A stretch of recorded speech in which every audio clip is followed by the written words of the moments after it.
സർവശക്തനായ ഈശോയ്ക്കും പരിശുദ്ധ അമ്മയ്ക്കും സ്തുതി.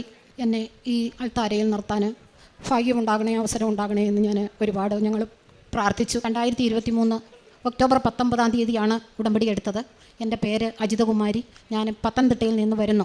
ഉടമ്പടി എടുക്കുന്നതിന് മുമ്പ് ഉള്ള 3-4 വർഷം ഞാനും എൻ്റെ കുടുംബവും വളരെയേറെ വിഷമസന്ധിയിലൂടെ കടന്നു പോകുന്ന ഒരവസ്ഥയിലായിരുന്നു. കാരണം ഇത് എൻ്റെ മോൻ്റെ വൈഫാണ്.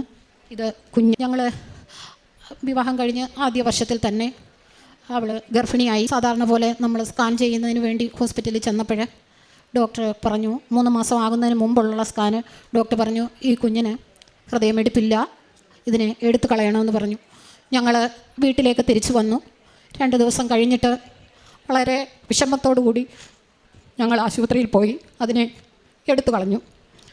അത് കഴിഞ്ഞ് പിന്നെ രണ്ടാമതും പ്രഗ്നൻ്റായി. അതും ഇതുപോലെ തന്നെ 3 മാസം, ആദ്യത്തെ മാസം 1.5 മാസം ആകുമ്പോൾ സ്കാൻ ചെയ്തപ്പം ഉണ്ട്, പ്രഗ്നൻ്റാണ്, കുഴപ്പമൊന്നുമില്ല എന്നറിഞ്ഞു. 3 മാസം ആകുമ്പോഴേക്കും വീണ്ടും നമ്മൾ സ്കാൻ ചെയ്യാൻ പോയപ്പോഴേ അവിടെ ഡോക്ടർമാർ പറഞ്ഞു, ഹൃദയമിടിപ്പ് പോയി, പഴയതുപോലെ തന്നെ നിങ്ങൾ അടുത്ത ദിവസം വന്നിട്ട് ഇത് എടുത്തു കളയിച്ച് പോകണം.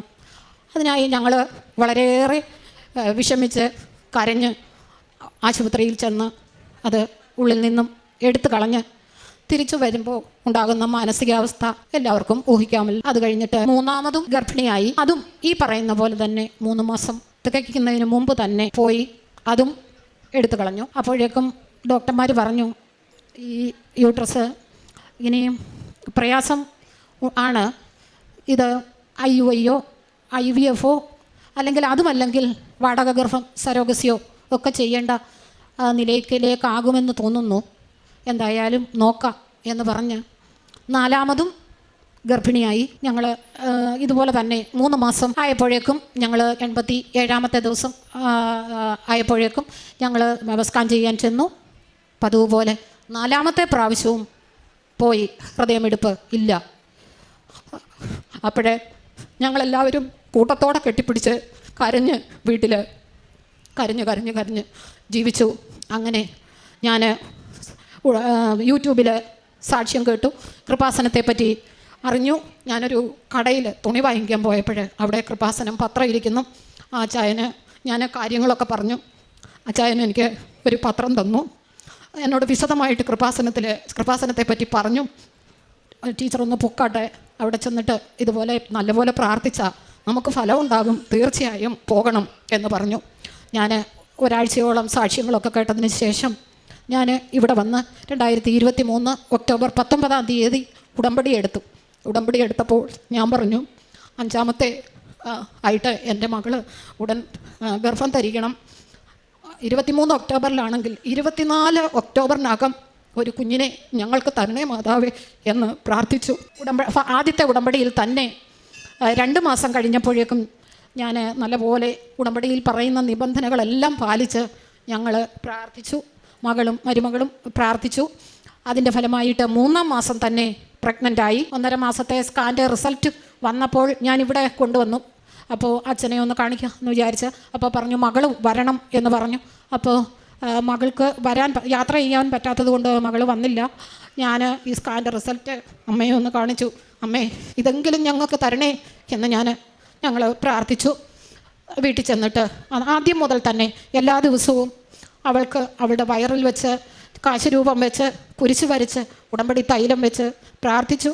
വിശ്വാസ പ്രമാണവും സ്വർഗസ്ഥനായ പിതാവേ നന്മ നിറഞ്ഞ മറിയവും എല്ലാം ചെയ്ത് ഞങ്ങൾ ദിവസവും ഒരൊറ്റ ദിവസം പോലും അതിനൊരു തടസ്സമില്ലാതെ ഞങ്ങൾ പ്രാർത്ഥിച്ച് ഞങ്ങൾ 3ാം മാസം സ്കാൻ ചെയ്തപ്പോൾ പറഞ്ഞു, കുഴപ്പമില്ല, ഹൃദയമിടിപ്പ് ഉണ്ട്.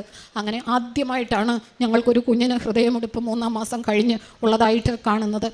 അങ്ങനെ 4ാം മാസവും ഹോസ്പിറ്റലിൽ ചെന്നപ്പോൾ പറഞ്ഞു, പിന്നെ കുഞ്ഞിൻ്റെ അമ്മയ്ക്ക് യൂട്രസ് പ്ലാസൻ്റ കുറച്ച് പോസ്റ്റീരിയർ സൈഡിലേക്ക് ആണ് വലിഞ്ഞു നിൽക്കുന്നത്, താഴേക്കാണ്. 5ാം മാസം ആവുമ്പോൾ ചിലപ്പോൾ സ്റ്റിച്ച് ഇടേണ്ടി വരും, അങ്ങനെ നിലനിർത്താൻ പറ്റുള്ളൂ, ബെഡ് റെസ്റ്റ് ചെയ്യണം എന്ന് പറഞ്ഞു. അങ്ങനെ ഞങ്ങൾ പോന്നു. പ്രാർത്ഥന അതിതീക്ഷ്ണമായിട്ട് ഞങ്ങൾ തുടർന്നുകൊണ്ടേയിരുന്നു. ഞാൻ എല്ലാ മാസവും ഇവിടെ വന്ന് പത്രങ്ങൾ വായിച്ച് ഇവിടെ ഇരുന്ന് ഇതുപോലെ ജപമാല പ്രാർത്ഥിച്ചു, അമ്മയോട് പ്രാർത്ഥിച്ചു, കാശുരൂപം വെച്ച് പ്രാർത്ഥിച്ചു. അങ്ങനെ ഉടമ്പടി പത്രങ്ങളും വാങ്ങിച്ചുകൊണ്ട് ഞാൻ വിതരണം ചെയ്തു. അങ്ങനെ ഞങ്ങൾ 5-ാം മാസം ഹോസ്പിറ്റലിൽ ചെന്നു. ഹോസ്പിറ്റലിൽ ഓരോ പ്രാവശ്യവും സ്കാൻ ചെയ്യുമ്പോൾ കാശുരൂപം കൊണ്ടാണ് പോകുന്നത്. കാശുരൂപം അവളുടെ കയ്യിൽ കൊടുത്തിട്ടാണ്, കയ്യിൽ വെച്ചുകൊണ്ടാണ് സ്കാനിന് അവൾ കയറുന്നത്. കയറിയിട്ട് പോന്നപ്പോൾ പറഞ്ഞു, അത് ഡോക്ടർ പറഞ്ഞു, അത് ഇപ്പോൾ സ്റ്റിച്ച് ഇടണ്ട, കുഴപ്പമൊന്നും കാണുന്നില്ല എന്ന്.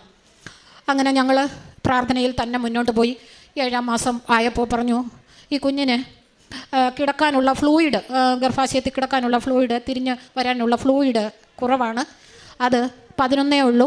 5 താഴെ ആവുകയാണെങ്കിൽ നിങ്ങൾക്ക് പെട്ടെന്ന് തന്നെ അടുത്ത ആഴ്ച, ഇപ്പം നിങ്ങൾ വീട്ടിൽ പൊക്കോളൂ, അടുത്ത ആഴ്ച വന്നിട്ട് നിങ്ങൾ ഇവിടെ ഈ കുഞ്ഞിനെയും അമ്മയെയും അഡ്മിറ്റ് ചെയ്യാനായിട്ട് വരണം. അത്രയ്ക്ക് ഫ്ലൂയിഡ് കുറഞ്ഞ് നിൽക്കുകയാണ്. കുഞ്ഞിനെ അങ്ങനെയാണെങ്കിൽ പെട്ടെന്ന് എടുത്ത് NICU വെക്കണം എന്ന് പറഞ്ഞു. വീട്ടിൽ വന്നു. എനിക്ക് സ്വപ്ന ദർശനം ഉണ്ടായി മാതാവിൻ്റെ. ഒന്നും പേടിക്കണ്ട, ഞാനുണ്ട് കൂടെ. ഇതുപോലൊരു കുഞ്ഞിനെ എനിക്ക് സ്വപ്നം എന്നെ കാണിച്ചു. വിശ്വാസത്തോടെ പ്രാർത്ഥിച്ചാൽ മതി, കുഴപ്പമൊന്നും ഉണ്ടാകത്തില്ല എന്ന് എനിക്ക് സ്വപ്ന ദർശനം തന്നു. എനിക്കതുകൊണ്ട് മനസ്സിന് ഭയങ്കര സന്തോഷമായിരുന്നു. ഞാൻ ഡോക്ടർ പറയുന്നതൊന്നും വിശ്വാസത്തിലെടുത്തില്ല. എനിക്കറിയാം എൻ്റെ മാതാവും ഈശോയും ഞങ്ങൾക്കൊരു കുഞ്ഞിനെ തരുമെന്ന്. അങ്ങനെ ഞങ്ങൾ അടുത്ത ആഴ്ച എന്തായാലും ഡോക്ടർ പറഞ്ഞതിനനുസരിച്ച് ഞങ്ങളെല്ലാമായിട്ട് അഡ്മിറ്റ് ചെയ്യാൻ തയ്യാറായിട്ട് ചെന്നപ്പോൾ ഡോക്ടർ അത്ഭുതമായ രീതിയിൽ പറഞ്ഞു, അത് എല്ലാം പരിശോധിച്ചിട്ട് ഇതുപോലെ കാശുരൂപവും തൈലവും എല്ലാം പുരട്ടി പരിശോധിച്ചതിന് ശേഷം പറഞ്ഞു, ഫ്ലൂയിഡ് കൂടിയിട്ടുണ്ട്, നിങ്ങൾ 2 ആഴ്ച കഴിഞ്ഞിട്ട് ഇനി വന്നാൽ മതി, അപ്പോൾ നമുക്ക് നോക്കാമെന്ന് പറഞ്ഞു. അങ്ങനെ ഞങ്ങൾ 2 ആഴ്ച കഴിഞ്ഞപ്പോൾ പോയി. ഫ്ലൂയിഡിന് വ്യത്യാസം കുറഞ്ഞിട്ടില്ല, കുഴപ്പമില്ല. പക്ഷേ കുഞ്ഞിന് വെയിറ്റ് വെക്കുന്നില്ല, കുഞ്ഞിന് വെയിറ്റ് കുറവാണ് എന്ന് പറഞ്ഞു. അന്നേരവും എൻ്റെ മാനസികമായിട്ട് എനിക്ക് അമ്മ പറഞ്ഞിട്ടുണ്ട്, എന്നോട് കുഞ്ഞിനെ തരും എന്ന് പറഞ്ഞിട്ടുണ്ട്. അതുകൊണ്ട് എനിക്ക് വിഷമമൊന്നും തോന്നിയില്ല. ഞാൻ സന്തോഷത്തോടെ തീഷ്ണതയോടെ പ്രാർത്ഥിച്ചു. എല്ലാ നിബന്ധനകളും പാലിച്ചുകൊണ്ട് തന്നെ ഇവിടെ വന്ന് പ്രാർത്ഥിച്ചു, പത്രം കൊടുത്തു, കാരുണ്യ പ്രവർത്തനങ്ങളെല്ലാം ചെയ്തു. അങ്ങനെ ഞങ്ങൾ മുമ്പോട്ട് പോയി. NICU വയ്ക്കേണ്ടതായിട്ട് വന്നില്ല. കറക്റ്റ് 37 ആഴ്ച വരെയും നീണ്ടു നിന്നു. അങ്ങനെ കുഞ്ഞിനെ സിസേറിയൻ ചെയ്ത് പുറത്തെടുത്തു. നോർമൽ വെയിറ്റ് തന്നെയാക്കി അമ്മ ഞങ്ങൾക്ക് തരികയുണ്ടായി. ആ കുഞ്ഞാണ് ഇത്. കുഞ്ഞിൻ്റെ പേര് അൻവിധ. ഞങ്ങൾക്ക് തന്ന ഈ അനുഗ്രഹങ്ങൾക്കും കൃപകൾക്കും ഞങ്ങൾ ഈശോയോടും പരിശുദ്ധ അമ്മയോടും നന്ദി പറയുന്നു, കൂടാനുകൂടി നന്ദി പറയുന്നു. ഇനി ഞങ്ങൾക്ക് അടുത്തതായിട്ട് കിട്ടിയത്, എൻ്റെ മകന് ബാങ്കിലാണ് ജോലി. അവന് 8 വർഷം ഒരു ബാങ്കിലായിരുന്നു. മറ്റൊരു ബാങ്കിലേക്ക് വന്നപ്പോൾ കുറച്ച് ബുദ്ധിമുട്ടുകൾ അവിടെ നേരിട്ടു. മറ്റ് ഒരുപാട് പ്രശ്നങ്ങൾ ഉള്ളതായിട്ട് അവന് തോന്നി. ഈ ബാങ്കിൽ വരണ്ടായിരുന്നു എന്ന് തോന്നി. കുറേ ബുദ്ധിമുട്ടുകൾ തോന്നി. അപ്പോൾ ഞാൻ അവനെ ദിവസവും രാവിലെ പോകാൻ നേരം അവൻ്റെ തലയിൽ പ്രാർത്ഥിച്ച്, കാശുരൂപം വെച്ച് പ്രാർത്ഥിച്ച്, നെറ്റിക്കും ചെവിയിലും തലയിലും ഒക്കെ തൈലം പുരട്ടി പ്രാർത്ഥിച്ചിട്ട്, അമ്മ സഞ്ചാരി മാതാവാണ്, അവൻ്റെ കൂടെ പോകണം, അവൻ്റെ പ്രശ്നങ്ങളൊക്കെ അമ്മയ്ക്ക് ഞാൻ ഏൽപ്പിക്കുന്നു, അമ്മ അത് എങ്ങനെയാണെന്ന് വെച്ചാൽ അത് ആ പ്രശ്നം പരിഹരിക്കാൻ ഞങ്ങളെ സഹായിക്കണമെന്ന് പറഞ്ഞു. അങ്ങനെ ഒരു ബാങ്കിൽ വന്ന് ഒരു വർഷം കഴിയാതെ ട്രാൻസ്ഫർ ആകത്തില്ല, പ്രൊമോഷനും ആകത്തില്ല. അപ്പോൾ ഈ പ്രശ്നത്തിൽ നിന്ന് എങ്ങനെ പരിഹരിക്കണം എന്ന് അമ്മ തന്നെ തീരുമാനിച്ചോളാം ഞാൻ അമ്മയ്ക്ക് വിട്ടു. അമ്മ അത് പരിഹരിച്ചത് എങ്ങനെയാണെന്ന് ചോദിച്ചാൽ, 1 വർഷത്തിനകത്ത് വെച്ച് തന്നെ അവന് 8 മാസമായപ്പോഴേക്കും പ്രൊമോഷനോട് കൂടി തന്നെ അവനെ ട്രാൻസ്ഫറാക്കി. ഇപ്പം നല്ലതായിട്ട് നല്ല ഒരു ബാങ്കിൽ അവൻ ജോലി ചെയ്യുന്നു. പരിശുദ്ധ അമ്മയ്ക്കും തിരുക്കുമാരനും ഞങ്ങൾ കൊടാനുകൂടി നന്ദി പറയുന്നു. മറ്റൊന്ന്, ഞങ്ങൾക്ക് 10 വർഷമായിട്ടൊരു വഴിയുടെ പ്രശ്നം ഉണ്ടായിരുന്നു. ഞങ്ങൾ വീട് വെച്ചപ്പോൾ വഴി ആദ്യം അങ്ങ് അതിർത്തി കെട്ടി തീർക്കാമെന്ന് വിചാരിച്ചു. അപ്പം മറ്റൊരു 2-3 വീട്ടുകാർ ചേർന്നത് സ്റ്റേ ചെയ്തു. അവർക്ക് ഞങ്ങൾ എന്തോ ഇറക്കി കെട്ടി വെച്ചു എന്ന് ഒരു പരാതിയാണ്, സ്റ്റേ ആണ് കൊടുത്തത്. ഞങ്ങൾ കല്ലിറക്കി കെട്ടാനായിട്ട് തുടങ്ങിയപ്പം കോടതി അത് പേപ്പർ വന്നു, മുമ്പോട്ട് പോകാൻ പറ്റിയില്ല. 9 വർഷമായിട്ടും ഈ കേസ് കോടതി പരിഗണിക്കുന്നുമില്ല, അവിടെ ഒന്നും ആകുന്നുമില്ല. ഞങ്ങളുടെ കാര്യങ്ങളൊന്നും നടന്നുമില്ല. ഞാൻ ഉടമ്പടി 4 പ്രാവശ്യം പുതുക്കി. കാരണം കുഞ്ഞ് പ്രസവിച്ച് കുഞ്ഞിനെയും കൊണ്ട് വരണമല്ലോ, അപ്പോൾ ഇടയ്ക്കെല്ലാം പുതുക്കണമല്ലോ. ഓരോ 3 മാസം കഴിയുമ്പോഴേക്കും 2-3 ദിവസത്തിനകം തന്നെ ഞാൻ വന്ന് ഉടമ്പടി പുതുക്കുമായിരുന്നു. അങ്ങനെ 4 പ്രാവശ്യം ഞാൻ ഉടമ്പടി പുതുക്കിയ കൂട്ടത്തിൽ ഈ നിയോഗം വെച്ച് 3 മാസത്തിനകം തന്നെ ഞാനൊരു ഡേറ്റ്, ഈ 2024 സെപ്റ്റംബർ 30-ാം തീയതിക്കകം ഈ കേസ് കോടതി എടുക്കണേ, ഞങ്ങൾക്ക് അനുകൂലമായിട്ട് വിധിക്കണേ എന്ന് പ്രാർത്ഥിച്ചു. സെപ്റ്റംബർ 30 പറഞ്ഞത് 2024 സെപ്റ്റംബർ 28 കോടതിയിൽ നിന്ന് പേപ്പർ വന്നു. നിങ്ങളുടെ കേസ് വിസ്താരം, ഞങ്ങളെ ഫോൺ വിളിച്ചു, കേസ് വിസ്താരം തുടങ്ങിയിരിക്കുന്നു, ഇനി ബാക്കിയുള്ള കാര്യങ്ങൾ മുന്നോട്ട് നടക്കുമെന്ന്. അങ്ങനെ അതിൻ്റെ കാര്യങ്ങളെല്ലാം മുന്നോട്ട് നടന്നു. ഇപ്പോൾ ഈ കഴിഞ്ഞ മാസം 15 കേസ് വിധിയായി. ഞങ്ങൾക്ക് അനുകൂലമായിട്ട് ഇത് അതിർത്തി കെട്ടി മതിലും കെട്ടത്തക്ക രീതിയിൽ ഞങ്ങൾക്ക് അനുകൂലമായിട്ട് വിധി വന്നു. ഇതിനെല്ലാം ഞങ്ങളെ സഹായിച്ച അമ്മ മാതാവിനും തിരുക്കുമാരനും കൊടാനുകോടി നന്ദി പറയുന്നു. ഞാൻ പ്രേക്ഷിത പ്രവർത്തനം നടത്തിയത് എല്ലാ മാസവും ഞാൻ പത്രം വാങ്ങിച്ചുകൊണ്ട് പോകുമായിരുന്നു. ബസ് സ്റ്റാൻഡുകളിലെല്ലാം കൊടുക്കും. ചിലരൊക്കെ മടി പറയും.